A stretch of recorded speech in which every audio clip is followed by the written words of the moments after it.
আমি ভালো আছি। তুমি? আসাদ বিন হাফিজ। কুয়াশার ভেতর দিয়ে হেঁটে আসে ভোর, প্রাণহীন শুয়ে থাকে আতঙ্কিত রাতের প্রহর। দুপুর উপর হয়ে পড়ে থাকে সময়ের খাটে, এভাবেই আজকাল দিনগুলো কাটে। সন্ত্রাসের ভয়ে ব্যস্ততম ফ্যাক্টরিগুলোর ফটকে শটাশট তালা পড়ে দিনে দুপুরে। পুলিশের নাকের ডগায় সুরসুরি দেয় ক্ষমতার দাপট। ডাক্তারি পড়ুয়া ছেলেরা সতীর্থকে খুন করার জন্য মহড়া দিয়ে বেড়ায় ঘাতক জল্লাদের মতো। প্রতিপক্ষ নয়, দলীয় কোন দলে আজকাল প্রতিদিন খুন হয় অসংখ্য ছাত্র যুবক। টেন্ডারের বকরা নিয়ে খুন, চাঁদার দাবিতে খুন, হোস্টেলের সিট নিয়ে খুন, কারণে অকারণে সর্বত্র চলছে খুনের মহড়া। আর আমরা মাদ্রাসার কোরআন পড়ুয়া ছাত্রদের টুপির নিচে এবং তাদের সফেদ পাঞ্জাবির পকেটে খুঁজে ফিরছি জঙ্গি।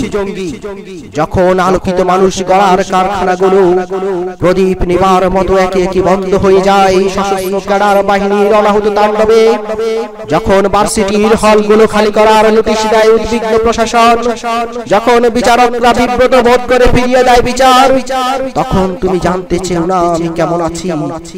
যখন পাড়ায় মহল্লায় সর্বত্র ছড়িয়ে পড়ে ডিজিটাল সন্ত্রাস, যখন সীমান্তে কাটা ধানের মতো ধান খেতে পড়ে থাকে গুলিবিদ্ধ কৃষক, যখন প্রতিদিন প্রতিপক্ষের আঘাতে নিহত স্বজনের কান্নায় ঝাপসা হয়ে যায় মিডিয়ার নিউজরুম, যখন হাসপাতালে চিকিৎসাধীন আহত রোগীরা হাসপাতালের ভেতরেই নতুন করে আক্রান্ত হয়, তখন তুমি জানতে চেও না আমি কেমন আছি। যখন একটি দেশে বন্যার পানির মতো বাড়তে থাকে বেকারের সংখ্যা, যখন চারদিকে সন্ত্রাস, চাঁদাবাজি, রক্ত আর আত্মচিৎকারে মুখরিত দশমিক, যখন 5 বছরের শিশুরাও অজানা আতঙ্কে স্কুলে না গিয়ে ঘরে বসে সাপকোষে খেলে, তখন তুমি জানতে চেও না আমি কেমন আছি।